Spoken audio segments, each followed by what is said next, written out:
வானம் எட்ட சொல்லு வந்தே மாதரம், பூமி எங்கும் சொல்லு வந்தே மாதரம். தேசத்தின் முழக்கம் கேக்குதே, திசை எட்டும் திரும்பி பார்க்குதே. என் தேசத்தின் முழக்கம் கேக்குதே, திசை எட்டும் திரும்பி பார்க்குதே. ஒரு ரௌத்திரம் ஒரு சரித்திரம், இரு வார்த்தையில் எனதிந்தியா எனதிந்தியா எனதிந்தியா.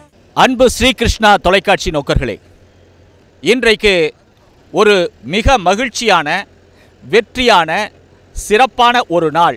ஆம், 1947 ஆகஸ்ட் 15ஆம் நாள் நாம் சுதந்திரம் பெற்றோம். அந்த சுதந்திர தினத்தை இன்றைக்கு நாம் இங்கே ஈரோடு மாவட்டத்திலே ஆனைக்கல் பாளையம் என்ற இடத்திலே ஆயுதப்படை மைதானத்திலே சீரும் சிறப்புமாக இப்போது கொண்டாட இருக்கிறோம். இந்த இனிய விழா தொடர்ந்து மிகச்சரியாக மாவட்ட ஆட்சியர் அவர்கள் கொடியேற்றத்துடன் அணிவகுப்புடன் மாணவர்களினுடைய கலை நிகழ்ச்சிகள், பயனாளிகளுக்கு பரிசு வழங்குதல், இந்த சுதந்திரத்திற்காக பாடுபட்ட சுதந்திர போராட்ட தியாகிகள் அவர்களினுடைய வாரிசுகளை கௌரவித்தல் போன்ற சிறந்த நிகழ்வுகளோடு இந்த நிகழ்வு இப்போது நடைபெற தொடங்குகிறது.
ஆடுவோமே பள்ளு பாடுவோமே, ஆனந்த சுதந்திரம் அடைந்துவிட்டோம் என்று ஆடுவோமே பள்ளு பாடுவோமே என்று முண்டாசு கவிஞன் பாரதி குறிப்பிடுவார். அந்த ஆனந்த சுதந்திரத்தை தான் இன்றைக்கு நாம் ஈரோடு மாவட்டத்திலே கொண்டாடி கொண்டிருக்கிறோம். ஏன், இந்தியா முழுக்க இந்த கொண்டாட்டம், உலகெங்கும் எதிரொலிக்கிற வகையிலே இந்த கொண்டாட்டம் இப்போது இங்கே தொடங்க இருக்கிறது. இந்த இனிய சுதந்திரம் எப்படி பெற்றோம் என்று சொன்னால், 1857ஆம் ஆண்டு சிப்பாய் கழகம் நடைபெற்றது. அந்த சிப்பாய் கழகம்தான் முதல் போர் என்று சொல்லுகிறார்கள். ஆனால் அதற்கு 60 ஆண்டுகளுக்கு முன்பாகவே, அதாவது 1790ஆம் ஆண்டுக்கு முன்பாகவே பாளையக்காரர்களாகிய ஒருவராகிய கட்டபொம்மன் அவர்கள் மிகச்சிறப்பாக தன்னுடைய போராட்டத்தை பாஞ்சாலங்குறிச்சியை மையமாக கொண்டு பாஞ்சாலங்குறிச்சி போர் என்ற ஒரு போரை தொடங்கி அதன் வாயிலாக ஆங்கிலேயரை எதிர்த்தார். கட்டபொம்மு, பொம்முக்கட்டன் என்றெல்லாம் பல வாரிசாக கட்டபொம்மன் என்ற பெயரை கொண்டு வீரபாண்டிய கட்டபொம்மர்கள் தொடர்ந்து ஆங்கிலேயரை எதிர்த்து போராடினார்கள். அந்த போராட்டம்தான் இந்தியாவிற்கே முதல் போராட்டம் என்று சொல்லுகிறார்கள். பாளையக்காரர்களிலிருந்து தொடங்கிய இந்த போராட்டம் மன்னர்கள் வரை பரவி, மன்னர்களிலிருந்து அது பலவிதமாக உருவெடுத்து இறுதியில் காந்தியடிகள் தலைமையிலே இந்த போராட்டம் சீரும் சிறப்புமாக தொடங்கியது. காந்தியடிகள் தலைமையிலே தொடங்கிய இந்த அறப்போராட்டம் வரிகொடா இயக்கம் உப்பு சத்தியாகிரகம், வெள்ளையனே வெளியேறு என பல்வேறு நிலைகளில் இந்த போராட்டம் தொடங்கி நடத்தப்பட்டது. அந்த போராட்டத்தினுடைய வெற்றியாகத்தான் நாம் 1947 நாம் சுதந்திரத்தை பெற்றோம். அந்த சுதந்திரத்தை தான் நாம் சீரும் சிறப்புமாக கொண்டாடி கொண்டிருக்கிறோம். பாளையக்காரர்கள் யார் என்று ஒரு கேள்வி கேட்டால், யாரெல்லாம் வேளாண்மை செய்தார்களோ, யாரெல்லாம் தாளாண்மை செய்தார்களோ, ஒரு பெரிய நிலப்பரப்பை கோட்டை அமைத்து கொத்தளங்கள் அமைத்து யார் ஆட்சி செய்தார்களோ அவர்கள்தான் பாளையக்காரர்கள். இந்த பாளையக்காரர்களிலே இருந்துதான் இந்த அருமையான இந்த போராட்டம் தொடங்கியது என்று சொன்னால் மிகையன்று. இந்தியாவிற்கே முன்மாதிரியாக பாளையக்காரர்கள்தான் முதலில் இந்திய விடுதலை போராட்டத்தை தொடங்கினார்கள் என்று வரலாற்று ஆசிரியர்கள் உறுதியாக சொல்லுகிறார்கள். பாலகங்காதர திலகர் போன்ற பெரிய போராட்டங்கள் எல்லாம் அவருடைய தலைமையிலே நடைபெற்றது என்று சொன்னால் அதற்கு முன்பாக பாளையக்காரர்கள்தான் இந்த போராட்டத்தை தொடங்கி வைத்தார்கள். நெற்கட்டான் செவ்வல் போன்ற பாளையக்காரர்கள் இந்த போராட்டத்திலே பங்கு பெற்றார்கள். பூலித்தேவனைத்தான் நெற்கட்டான் செவ்வல் என்று நாம் குறிப்பிடுகிறோம். பூலித்தேவன் தன் வயலிலே விளையக்கூடிய நெல்லுக்கு, தன் பகுதியிலே விளையக்கூடிய நெல்லுக்கு நான் வரி கட்ட மாட்டேன் என்று சொன்னான். நெல்லுக்கு வரி கட்ட மாட்டேன் என்று சொன்னதனால் நெற்கட்டான் செவ்வல் என்று அழைக்கப்பட்டான். அப்படிப்பட்ட அந்த பூலித்தேவர் தான் இந்திய நாட்டினுடைய விடுதலைக்காக மிகப்பெரிய போரை தொடங்கினார். இப்படி படிப்படியாக இந்த போர் தொடங்கி வரிகொடா இயக்கம், உப்பு சத்தியாகிரகம் என பல நிலைகளை கண்டு இது மிகப்பெரிய வெற்றியை பெற்றது. கிழக்கிந்திய கம்பெனி இந்தியாவிற்கு வந்து இந்தியாவிலே வணிகம் தொடங்குவதாக சொல்லி சிறு சிறு கோட்டைகளை அமைத்து கொள்வதற்கு அங்கே இருக்கக்கூடிய மன்னர்களை எல்லாம் ஒன்று சேர்த்து அவர்களிடத்திலே உரிமை பெற்று அவர்கள் வணிகமாக தொடங்கி கோட்டைகள் அமைத்து படைகளை கொண்டு வந்து நிறுத்தி நம்மை ஆட்சி புரிய செய்தார்கள், நம்மை ஆட்சி புரிந்தார்கள். அப்படி ஆட்சி புரிகிற போது அவர்கள் நிகழ்த்திய கொடூரங்கள், கொடுமைகள் இவையெல்லாம் எண்ணில் அடங்காதன. அந்த கொடுமைகளை எதிர்த்து நாம் தொடர்ந்து போராடினோம். அந்த போராட்டத்தினுடைய வெற்றியாகத்தான் இன்றைக்கு நாம் சுதந்திர தினத்தை கொண்டாடி கொண்டிருக்கிறோம்.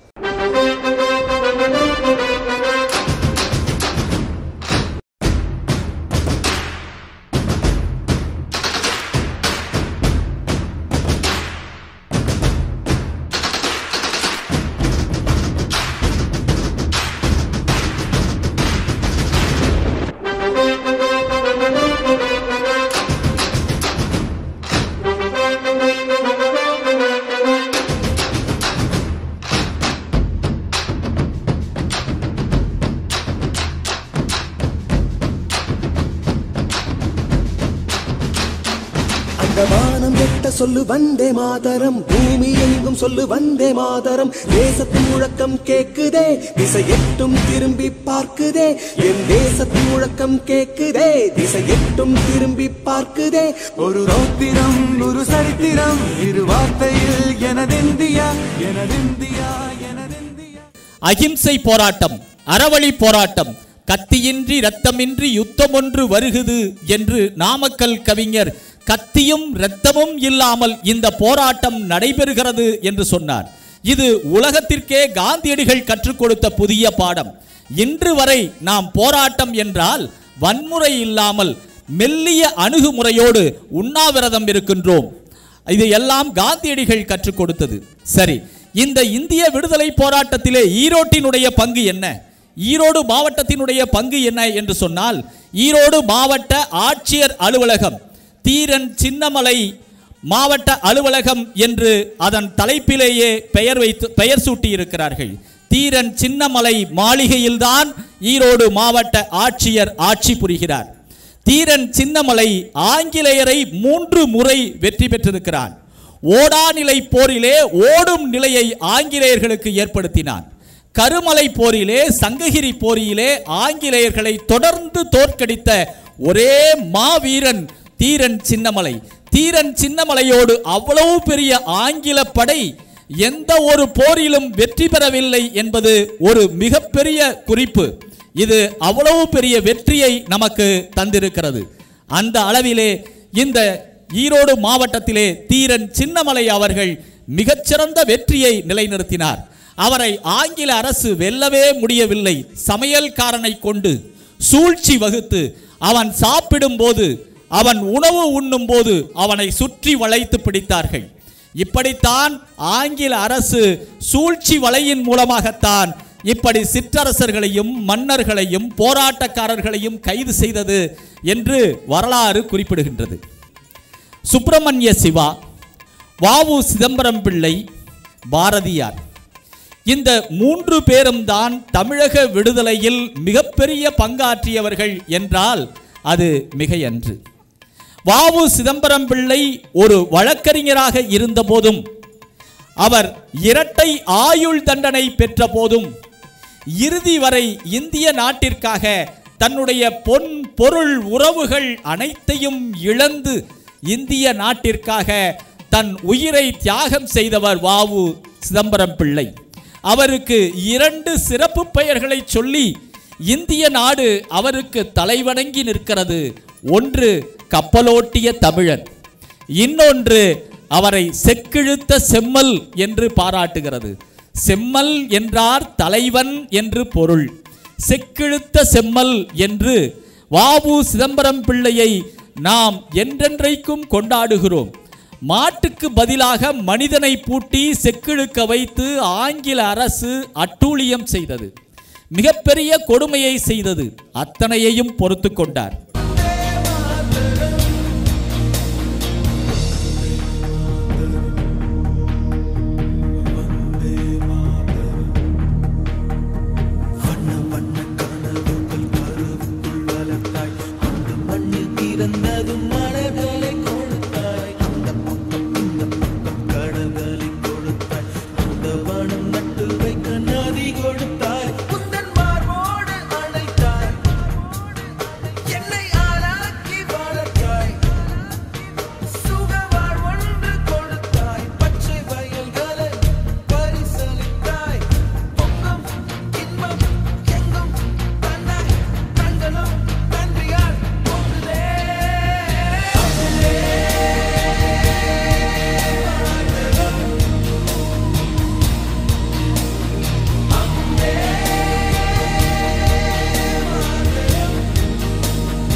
இந்திய சுதந்திரம் வேண்டி நின்றார், பின்னர் வேறொன்றும் கொள்வாரோ என்றெல்லாம் இந்திய நாட்டினுடைய விடுதலை எவ்வளவு இன்றியமையாதது என்பதை இந்திய நாட்டினுடைய கவிஞர்கள் பலரும் பல்வேறு விதமாக சொல்லி சென்றார்கள்.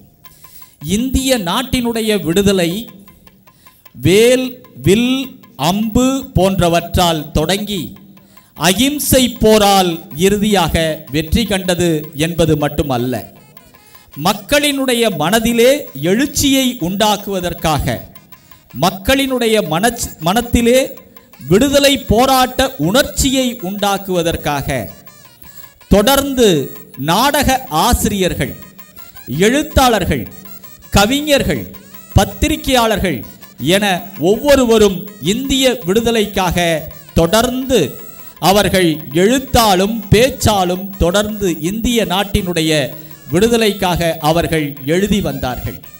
அதன் காரணமாகத்தான் நமக்கு விடுதலை உணர்ச்சி மக்களிடத்திலே கொழுந்துவிட்டு எரிந்தது.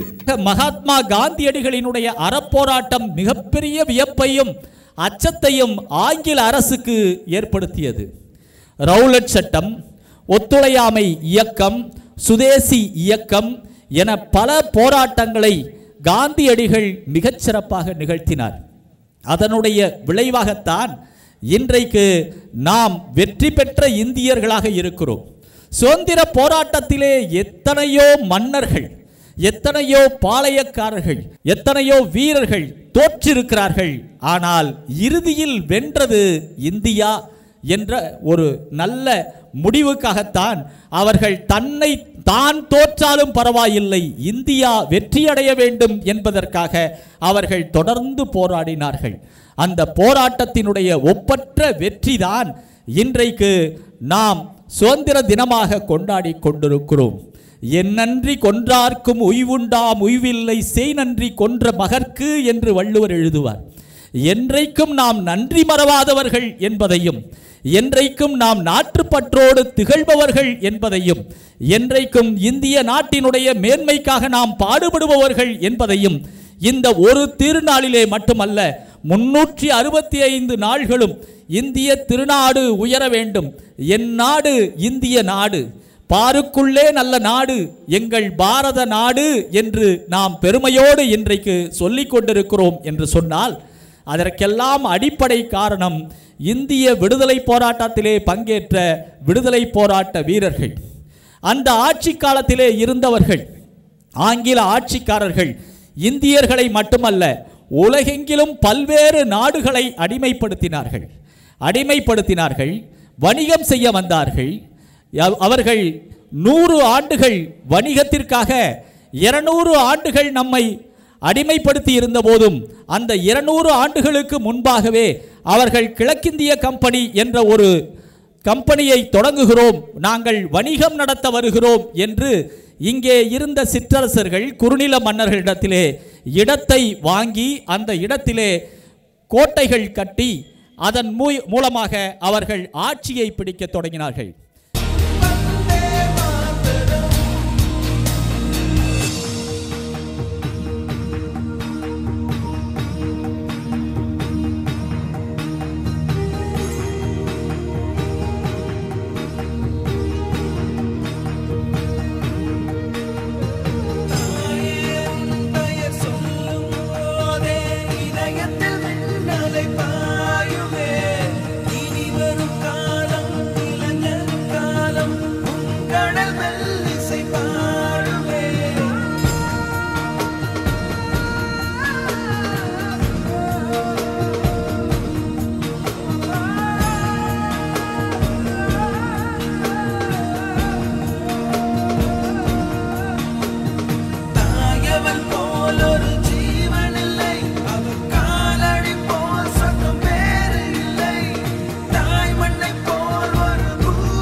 கிறிஸ்து ஜோதி மெட்ரிக் மேல்நிலை பள்ளியினுடைய இன்னிசை முழக்கத்தோடு பெருவங்கி இசைக்குழுவினுடைய அருமையான இசையோடு இப்போது ஈரோடு மாவட்ட காவல்துறை கண்காணிப்பாளர் அவர்கள் இந்த ஆயுதப்படை மைதானத்திற்குள் வருகை புரிந்து கொண்டிருக்கிறார்கள்.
வானம் எட்ட சொல்லு வந்தே மாதரம், பூமி எங்கும் சொல்லு வந்தே மாதரம், தேசத்தின் முழக்கம் கேக்குதே, திசை எட்டும் திரும்பி பார்க்குதே, என் தேசத்தின் முழக்கம் கேக்குதே, திசை எட்டும் திரும்பி பார்க்குதே.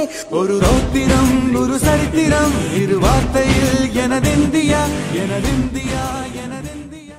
ஆங்கிலேயர் ஆட்சியிலே 200 ஆண்டுகள் அவர்கள் நம்மை அடிமைப்படுத்தி இருந்த போதும் நம்முடைய விடுதலை உணர்ச்சியும் எழுச்சியும் சற்றும் மங்காமல் அதே நேரத்திலே காந்தி அண்ணல் என்ன வழிமுறையை காட்டினாரோ அந்த வழிமுறையை பின்பற்றி தொடர்ந்து போராடி வந்தார்கள் இந்தியர்கள். அதனால்தான் இந்திய நாடு பெருமை மிக்க நாடு. ஆங்கிலேயர்கள் வந்தார்கள் என்பதற்காக அவர்களுடைய கலாச்சாரத்தையும் அவர்களுடைய பண்பாட்டையும் இன்றளவும் நாம் பின்பற்றவில்லை. நாம் இருக்கும் நாடு நமதென்பது அறிவோம் என்று சொன்ன அந்த வரிகளுக்கு ஏற்ப நாம் தொடர்ந்து இந்தியர்கள் என்ற உயர்ந்த பண்பாட்டோடு இன்றும் வாழ்ந்து வருகிறோம். விஞ்ஞானத்திலே நாம் மிகச்சிறந்த உயர்வை எட்டியிருக்கிறோம். இஸ்ரோ செய்யக்கூடிய சாதனைகளெல்லாம் இந்திய நாட்டினுடைய மிகப்பெரிய வல்லாண்மையை, அறிவியலில் இருக்கக்கூடிய வல்லாண்மையை எடுத்துரைக்கின்றன. இஸ்ரோ செய்த சாதனைகளை பார்த்து உலகம் வியந்து கொண்டிருக்கிறது. ஏதோ சிவகாசியிலிருந்து ராக்கெட் விடுவது போல தொடர்ந்து அவர்கள் செயற்கைக்கோள்களை ஏவிக்கொண்டே இருக்கிறார்கள். அந்த அளவிற்கு இந்திய நாட்டிலே வல்லமை பொருந்திய விஞ்ஞானிகள் மங்கள்யான் போன்ற பல ஏவுகணைகளை தொடர்ந்து ஏவி பல அறிவியல் உண்மைகளை கண்டறிகிறார்கள். இப்படி இந்திய நாடு விஞ்ஞான தொழில்நுட்பத்தில் மட்டுமல்ல, வேளாண்மையில் மிகச்சிறந்த நாடாக இருக்கிறது. இந்திய நாட்டினுடைய புவியியல்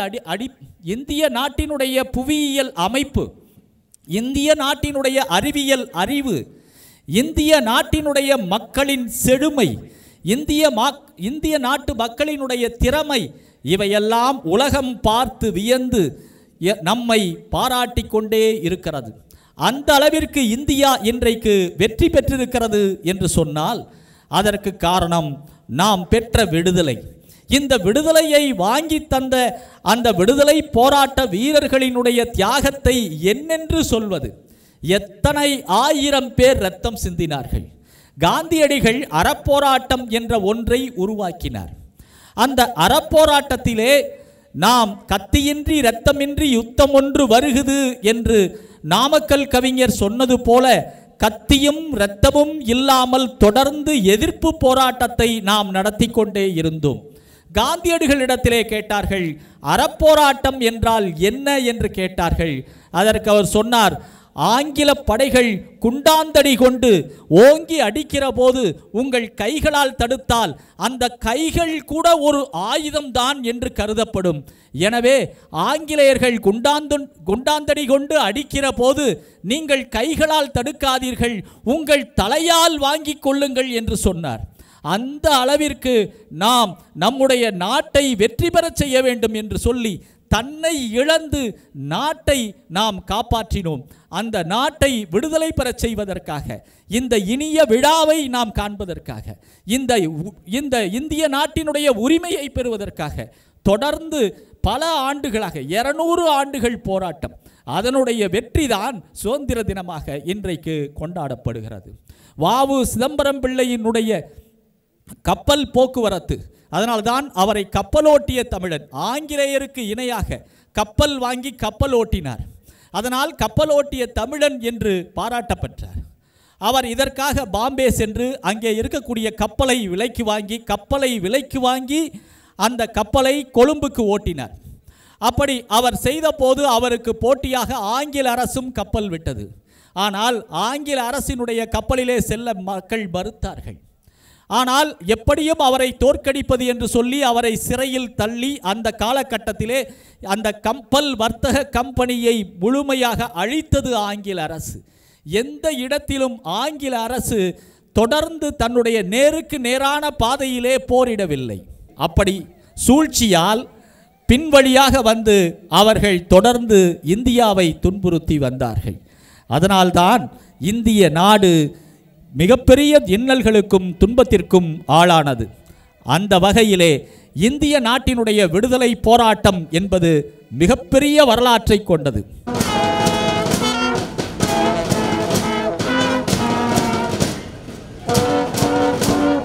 சுதந்திர தின விழா சீரும் சிறப்புமாக நடைபெற்று கொண்டிருக்கிறது. ஈரோடு மாவட்ட ஆட்சியர் அவர்கள் இப்போது இந்த மைதானத்தை நோக்கி வருகை புரிந்து கொண்டிருக்கிறார்கள்.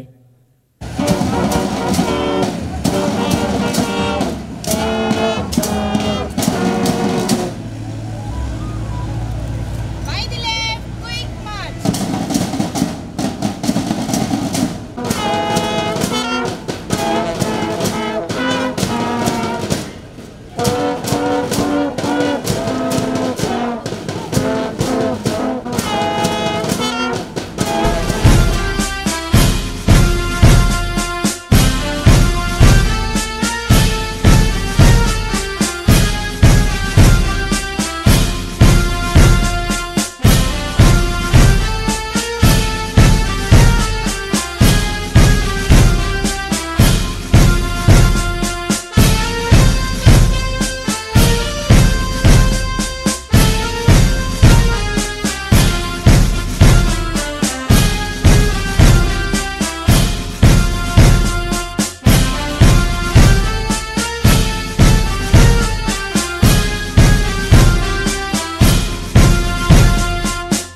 தேசிய மாணவர் படை ஆண்கள் அணியினை முன்னின்று வழிநடத்தி வருபவர் கேடட் சீனியர் அண்டர் ஆபீசர் செல்வன் சி திலீப் அவர்கள். தேசிய மாணவர் படை பெண்கள் அணியினை முன்னின்று வழிநடத்தி வருபவர் கேடட் அண்டர் ஆபீசர் செல்வி நவீனா அவர்கள். என்எஸ்எஸ் வழிநடத்துபவர் திரு எஸ் தினகரன். ஜேஆர்சி வழிநடத்துபவர் எம் விஷ்ணுதேவ். ஸ்கவுட்ஸ் வழிநடத்துபவர் ஜி எஸ் கார்த்திகேயன். எய்ட்ஸை வழிநடத்துபவர் அபிநயா.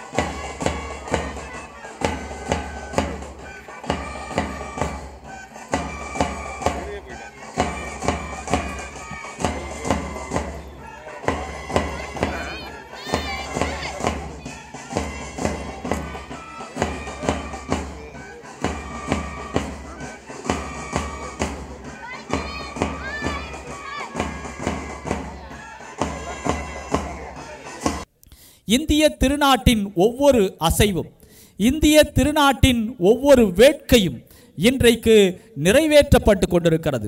உலக அரங்கிலே இன்றைக்கு இந்தியா ஒப்பற்ற நாடாக திகழ்கிறது என்று சொன்னால் அதற்கெல்லாம் அடிப்படை காரணமாக இருந்தவர்கள் எத்தனையோ எத்தனையோ பேர். இந்த தேசிய கொடியிலே கட்டியிருக்கக்கூடிய கயிறு இருக்கிறதே, அது கயிறு அல்ல, அது எங்கள் போராட்ட வீரர்களின் மனைவிகளின் தாலி சரடு என்று ஒரு கவிஞர் எழுதுகிறார். இந்த தேசிய கொடியினுடைய கயிறு இருக்கிறதே, தேசிய கொடி ஏற்றக்கூடிய அந்த கயிறு, அந்த கொடி கொம்பத்தில் இருக்கக்கூடிய கயிறு எங்கள் போராட்ட வீரர்களின் மனைவியின் தாலி சரடு என்று குறிப்பிடுகிறார். அந்த தேசிய கொடி மேலே போய் பட்டொளி வீசி பறக்கிற போது, அது அவிழ்க்கப்படுகிற போது அதிலிருந்து கொட்டுகிறதே பூக்கள். அது பூக்கள் அல்ல, எங்கள் வீரர்களின் மனைவிமார்கள் தங்கள் கூந்தலிலே இருந்து விடுத்த மலர்கள். அவர்கள் பூவையும் பொட்டையும் இழந்து, தன்னுடைய கணவனை இழந்து இந்த சுதந்திரத்தை பெற்று தந்திருக்கிறார்கள் என்று சொல்லி ஒரு கவிஞர் இந்த கொடியேற்றத்தை கூட உணர்ச்சி பூர்வமாக உண்மையாக எடுத்துரைக்கிற கவிதைகள் ஏராளம். இப்படி இந்திய நாடு விடுதலை பெற்றது என்று சொன்னால், இது சௌரி சௌரா என்ற இடத்திலே ஒரு போர் நடந்தது. விடுதலை போராட்டம், ஒத்துழையாமை இயக்கம் என பல போராட்டங்கள் நடத்திய போது அங்கே ஒரு கிளர்ச்சி நேர்ந்தது. அந்த கிளர்ச்சி ஆங்கில அரசினுடைய காவல் படையினருக்கும் இந்திய விடுதலை போராட்ட வீரர்களுக்கும் நடந்த கிளர்ச்சி. பஞ்சாபிலே இருக்கக்கூடிய சௌரி சௌரா என்ற இடத்திலே அந்த போராட்டம் நடைபெற்ற போது ஆங்கில அரசு அடக்குமுறையை மேலெழுப்பியது. அப்படி அடக்குமுறையை கையாண்ட ஆங்கில அரசை அடக்கும் விதமாக இவர்கள் வன்முறையிலே ஈடுபடத் தொடங்கினார்கள். அப்போது அஞ்சிய காவல் படை என்ன செய்தது என்று சொன்னால், அது பயந்து ஓடி காவல் நிலையத்திற்குள்ளே புகுந்து கொண்டது. தங்களை காப்பதற்காக காவல் நிலையத்துக்குள்ளே சென்று தாளிட்டு கொண்டது. அப்படி தாளிட்டு கொண்ட வேளையிலே அங்கே இருந்தவர்களெல்லாம் ஒன்று கூடி அந்த காவல் நிலையத்திற்கு தீ வைத்தார்கள். இது மிக கொடூரமான செயல் என்று காந்தியடிகள் மிகவும் கண்டித்தார். எதிரிகளுக்காக இறங்குகிற ஒரே மனிதன் காந்தியடிகள் தான். யார் நம்மை அடக்குகிறார்களோ அந்த அடக்குகிறவர்களை நாம் எதிர்த்து போரிட்டு அவர்களுக்கு ஒரு துன்பம் ஏற்படுத்தினால் கூட அது அகிம்சைக்கு எதிரானது, வன்முறை என்று சொல்லி அதற்காக மிகவும் மனம் வருந்தி அவர் தன்னுடைய போராட்டத்தை, அறப்போராட்டத்தை நிறுத்திக் கொள்வதாக அறிவித்தார். அந்த அளவிலே சௌரி சௌரா போர் அது மிகப்பெரிய வரலாற்று சுவடாக காணப்படுகிறது. அதுபோல ரவுலட் சட்டம் என்று ஒரு அடக்குமுறை சட்டம் நியமிக்கப்பட்டது. அந்த அடக்குமுறை சட்டம் எழுந்தபோது அதற்கு எதிராக மக்கள் திரண்டனர். பல இடங்களிலும் இந்திய நாட்டிலே பல போராட்டங்கள் தொடர்ந்து நடைபெற்று கொண்டே இருந்தது.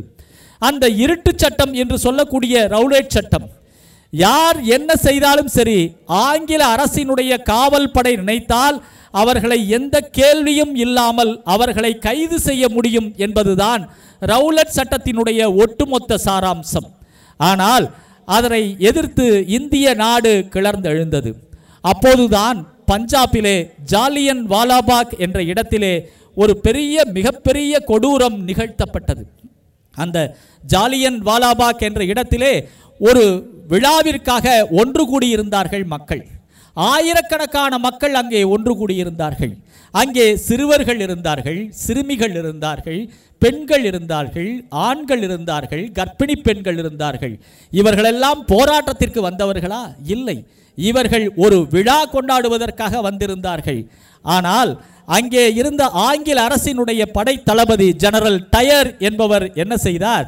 இது ரவுலட் சட்டத்தை எதிர்த்து கூடிய கூட்டம் என்று தவறாக புரிந்து கொண்டு தன்னுடைய வீரர்களோடு வந்து அவர் 3 முறை தொடர்ந்து சுட்டார். அப்படி சுட்டபோது அதிலே மாண்டவர்கள் பலர். அந்த மாண்டவர்கள் துப்பாக்கி குண்டால் மாண்டார்களா என்று சொன்னால் துப்பாக்கி குண்டால் உயிரிழந்தவர்கள் பலர். ஆனால் அந்த கூட்டத்திலிருந்து தப்பி ஓடுவதற்காக கால்களால் மிதியுற்றும், அவர்கள் முண்டி அடித்ததால் நெருக்குற்றும், இந்த வழி எதுவும் தப்பிப்பதற்கு இல்லை என்பதால் அதற்குள் இருந்த ஒரு சிறு கிணற்றிலே குதித்தும் தங்களை மாய்த்து கொண்டவர்கள், மாய்ந்து போனவர்கள் பலர். இப்படித்தான் இந்த ரவுலட் சட்டத்தை எதிர்த்து போராட்டம் நடைபெற்றது. இது நூற்றுக்கணக்கான உயிர்களை, ஆயிரக்கணக்கான உயிர்களை பலிகொண்டது. அந்த ரவுலட் சட்டம் ஆங்கில அரசு வர்த்தகம் புரிவதற்காக வந்தது. எங்களுக்கு கொஞ்சம் இடம் தாருங்கள் என்று கேட்டது. இடம் கொடுத்தார்கள். அதற்கு பின்னால் அவர்கள் வணிகம் புரிந்தார்கள், இடம் பெற்றார்கள். அதற்கு பின்னால் தாங்கள் சிறு படை அமைத்து கொள்ள, தங்கள் பாதுகாப்புக்காக சிறு படை அமைத்து கொள்ள அவர்கள் அனுமதி கேட்டார்கள். அதுவும் கொடுக்கப்பட்டது. இப்படி அவர்கள் கொஞ்சம் கொஞ்சமாக உள்ளே நுழைந்து கடைசியில் இந்திய நாடு எங்களுடையது, எங்களிடத்திலே தான் பீரங்கி இருக்கிறது, எங்களிடத்திலே தான் துப்பாக்கி இருக்கிறது, எங்களிடத்திலே தான் இராணுவம் இருக்கிறது என்றெல்லாம் சொல்லி அவர்கள் அடக்குமுறையையும் வன்முறையையும் அவர்கள் தொடர்ந்து நடத்தி இந்திய மக்களை துன்பத்திற்கு உள்ளாக்கினார்கள். இதனால்தான் இந்தியா அடிமைப்பட்டது. நம்முடைய நாடு இந்திய விடுதலைக்கு பின்னால் ஒரு நன்மையை பெற்றது.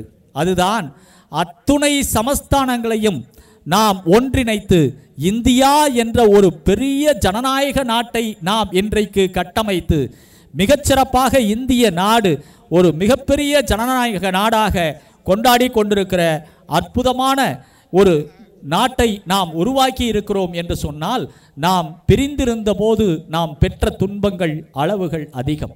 அதனால்தான் பிரிவினை கூடாது என்று சொல்லி நாம் ஜாதி, மதம், இனம், மொழி, நிறம் என்ற எந்த பேதமும் இல்லாமல் 30 கோடி முகமுடையாள் அவள் மொயம்புற ஒன்றுடையாள், செப்பும் மொழி 18 உடையாள், எனின் சிந்தனை ஒன்றுடையாள் என்று பாரதி அவர்களுக்கு அறிவித்தார். வந்தே மாதரம் என்று ஒரு சொல் போதும், பீரங்கியினுடைய வாயை அடைத்தது வந்தே மாதரம் என்ற சொல். இப்படித்தான் இந்தியா விடுதலை போராட்டத்தில் பல கட்டங்களை கடந்து வந்தது. இந்த நாடு எண்ணற்ற துன்பங்களுக்கு ஆளானது. அப்படி ஆளான போது இந்த இந்திய நாட்டினுடைய விடுதலை போராட்டத்தினுடைய எழுச்சி பல்வேறு கட்டங்களை கடந்து தொடர்ந்து விடுதலையை நோக்கி பயணித்தது.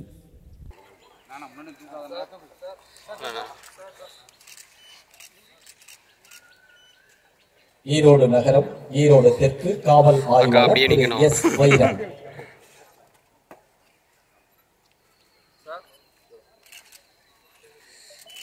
ஈரோடு நகரம், ஈரோடு வடக்கு காவல் ஆய்வாளர் திரு பி செந்தில் பிரபு. ஈரோடு நகரம், ஈரோடு வடக்கு உதவி ஆய்வாளர் திரு எஸ் பூபாலன்.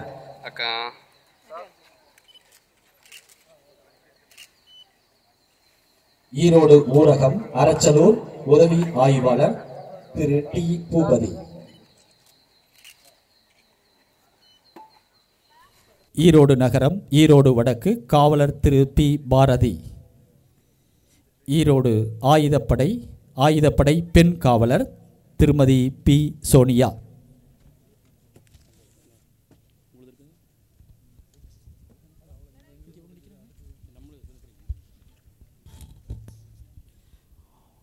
உதவி காவல் ஆய்வாளர் அரச்சலூர்.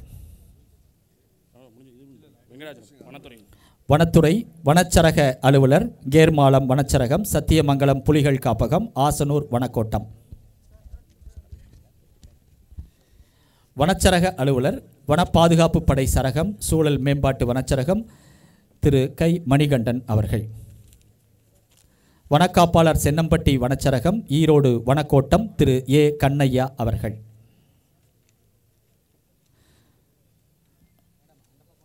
வனக்காப்பாளர் தட்டக்கரை வனச்சரகம், ஈரோடு வனக்கோட்டம், திரு ஆர் உமாநாத் அவர்கள்.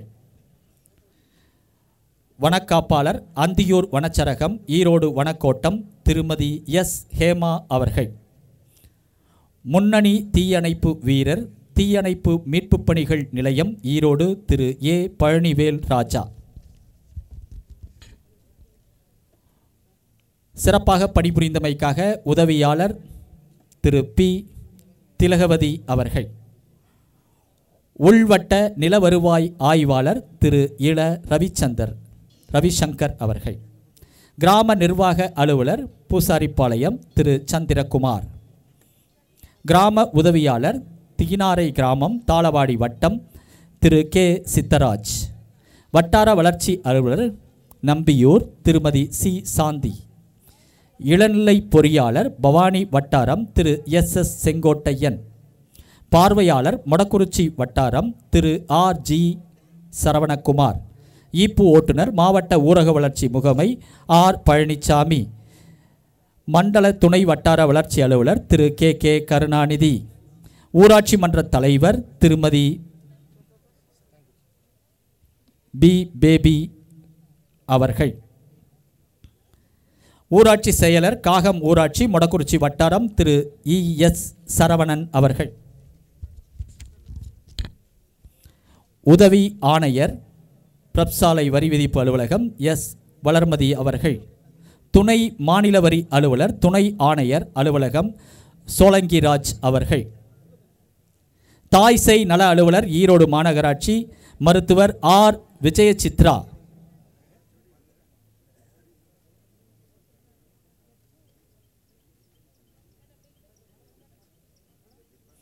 மருத்துவ அலுவலர் மருத்துவர் சம்பந்தப்பட்ட துறை தலைவர்கள் விழா மேடைக்கு வருமாறு அன்புடன் அழைக்கிறோம்.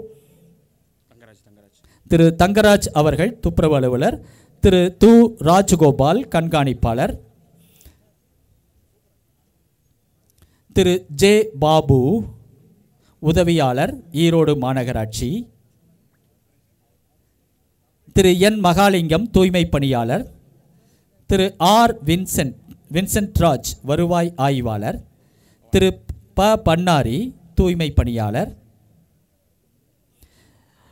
அரசு வட்டார ஆரம்ப சுகாதார நிலையம் திரு வி எஸ் செந்தில்குமார், அரசு வட்டார ஆரம்ப சுகாதார நிலையம் மருத்துவர் கே ரங்கசாமி, மாவட்ட விரிவாக்க கல்வியாளர் வளர்ச்சி திரு எம் ஆறுமுகம், மருத்துவமல்லா மேற்பார்வையாளர் திரு சீனிவாசன், உதவி மருத்துவர் சித்தா அரசு ஆரம்ப சுகாதார நிலையம் மருத்துவர் சி செல்வராணி, உதவியாளர் மாவட்ட உணவு பாதுகாப்பு ப கிருஷ்ணகுமார், அவசரகால மருத்துவ நிபுணர் திரு சதீஷ், 108 வாகன ஓட்டுநர் திரு எஸ் நந்தகுமார், கால்நடை உதவி மருத்துவர் யுவராஜ், உதவியாளர் மண்டல இணை இயக்குனர் அலுவலகம் திருமதி கு மலர்விழி, கால்நடை பராமரிப்பு உதவியாளர் திரு கே ஞானசெல்வன்.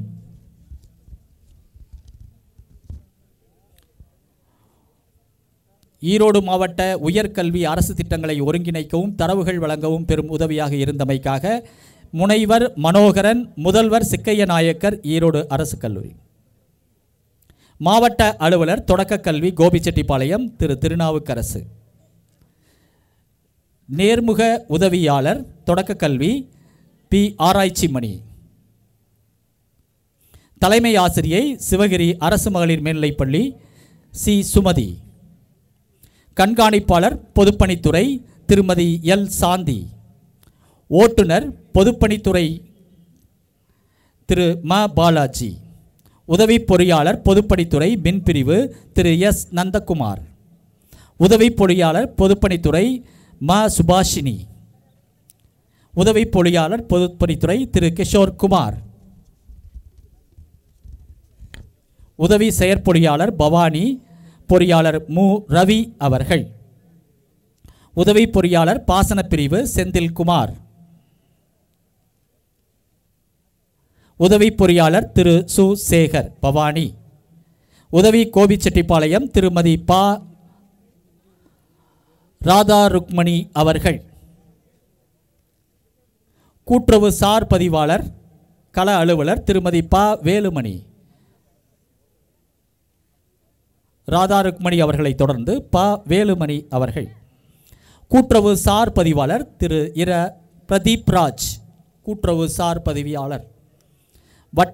வட்ட துணை ஆய்வாளர் திரு ப கார்த்திகேயன். வட்டத்துணை திருமதி ப தேன்மொழி அவர்களை தொடர்ந்து திருமதி பி சங்கரகோமதி உதவி ஆய்வாளர். உதவியாளர் உதவி ஆணையர் அறநிலையத்துறை. அடுத்து திருமதி த மலர்விழி இளநிலை பொறியாளர். திருமதி சு அனிதா கண்காணிப்பாளர் மாவட்ட பிற்படுத்தப்பட்ட மற்றோர் சிறுபான்மையினர். திரு சு வெங்கடேஷ் வேளாண்மை இணை இயக்குனர். திருமதி கே விஜயகுமார் கண்காணிப்பாளர் வேளாண்மை உதவி இயக்குனர் அலுவலகம் கோபிச்செட்டிப்பாளையம். உதவி தோட்டக்கலை அலுவலர் திருமதி சி ஜீவிதா. தட்டச்சர் தோட்டக்கலை துணை இயக்குனர் திருமதி இரா அமுதவள்ளி. மீன்வள ஆய்வாளர் திருமதி மு செமீனா. அலுவலக உதவியாளர் திரு அ பிரசன்ன வெங்கடேஷ். மாவட்ட குழந்தைகள் பாதுகாப்பு அலுவலர் திருமதி ரா உமா மகேஸ்வரி. கண்காணிப்பாளர் சகோதரி குழந்தை தெரஸ். வட்டார இயக்க மேலாளர் டி லதா. மேம்படுத்தப்பட்ட கண்காணிப்பாளர் திருமதி வி அமுதா. உதவி இயக்குனர் திருமதி இரா சித்ரா. உதவியாளர் வட்டார போக்குவரத்து திருமதி ஜமுனா. இளநிலை உதவியாளர் திருமதி சு கலைச்செல்வி. திரு மு சக்திவேல் கணக்கர் வட்டார போக்குவரத்து. திரு இரா பிரசாத் இளநிலை உதவியாளர். திரு ஜி சரவணன் உதவி மேலாளர். திருமதி ஐ சுமதி செயற்பொறியாளர் மற்றும் நிர்வாக அலுவலர் ஈரோடு வீட்டு வசதி பிரிவு. முனைவர் த செல்வ கணபதி உதவி சுற்றுச்சூழல் பொறியாளர். உதவி பொறியாளர் மாசு கட்டுப்பாட்டு வாரியம் திரு ப விஷ்ணுபால். செயற்பொறியாளர் கோபி மின் பகிர்மானம் பொறிஞர் ப வெங்கடேசன். உதவி செயற்பொறியாளர் திருமதி கே வித்யா. இளநிலை பொறியாளர் செயற்பொறியாளர் அலுவலகம் ஈரோடு திரு எஸ் விவேகானந்தன். இளநிலை உதவியாளர் மாவட்ட மேலாளர் அலுவலகம் ஈரோடு செல்வி பூங்கொடி. மகளிர் முதல்வர் ஈரோடு மண்டல சிறு சேமிப்பு அலுவலகம் ஈரோடு திரு எம் பிரபாவதி. உறுப்பினர் ஈடி திருமதி யசோதா. திருமதி லதா ஆரம்பப்பள்ளி சத்துணவு அமைப்பாளர். திருமதி பி சகிலா. திருமதி யசோதா அவர்கள். திருமதி மாலதி ஆரம்பப்பள்ளி சித்தோடு சத்துணவு அமைப்பாளர். திருமதி பி சகிலா வாக்குச்சாவடி நிலை அலுவலர். தன்னார்வலர்கள் திரு இ கே சகாதேவன் பொது மேலாளர் நிறுவன தலைவர் ரோட்டரி ஹார்ட் ட்ரஸ்ட் லோட்டஸ் மருத்துவமனை ஈரோடு.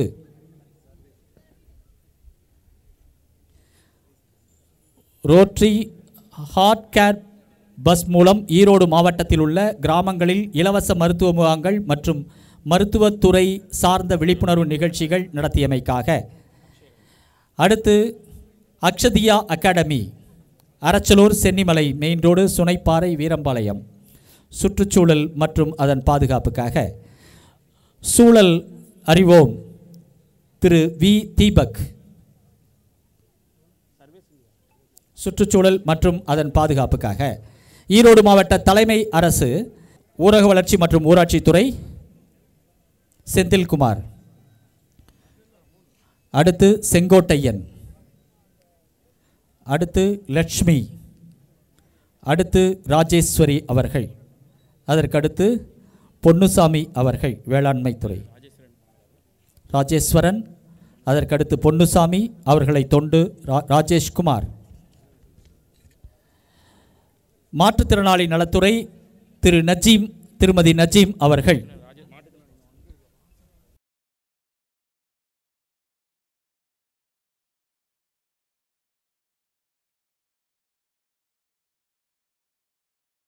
மாற்றுத்திறனாளி நலத்துறை தண்டுவடம் பாதிக்கப்பட்டோருக்கான பெட்ரோல் ஸ்கூட்டர். அடுத்து ராஜேஷ்.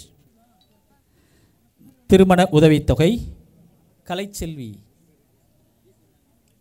கலைச்செல்வி அவர்கள். திருமண உதவித்தொகை மணிகண்டன்.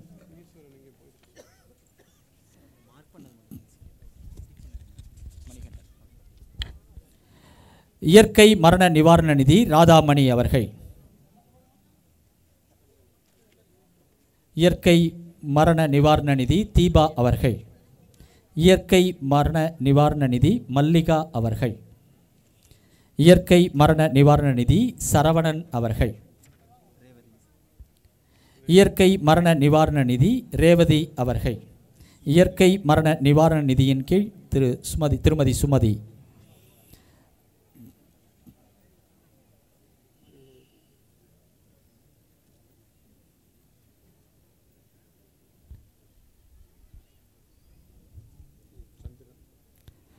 திருமதி சந்திரா அவர்கள். திரு முருகேசன்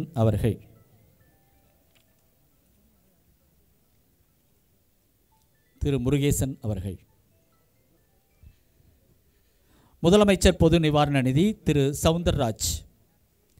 முதலமைச்சர் பொது நிவாரண நிதி திரு முருகன். கருணை அடிப்படையில் பணி நியமனம் திருமதி கௌசல்யா. ஊரக வளர்ச்சி மாநில கிராம விருது தலைவர் கூத்தம்பூண்டி கிராம ஊராட்சி அந்தியூர்.